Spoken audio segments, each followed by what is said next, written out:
Thank you, David. A Fort Oglethorpe teenager is being hailed a hero after he saved a family of 3 from a house fire. The homeowner says if the teen had not stepped in, her family could have lost everything. Local 3's Jeremiah Beatty has their story.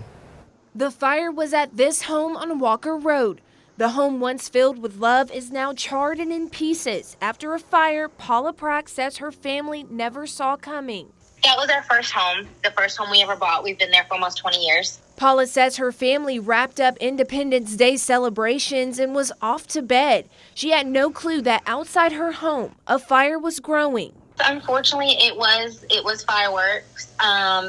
They were placed in the trash can and water was put on them, but unfortunately not enough. Logan Hansen was driving home when he noticed the fire and stopped to investigate. Well, at first it was just like a small fire, so I thought they were, having a small gather. And I drove by and no one was around it. The 18-year-old saw the cars in the driveway and knew those inside needed his help. As soon as I got out of my car up to the front doorstep, it was already, up to the roof.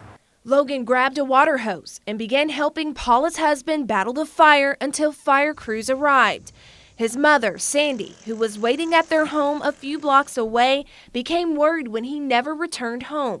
She checked his location and found him at a random house. Worried he was in trouble, she rushed over.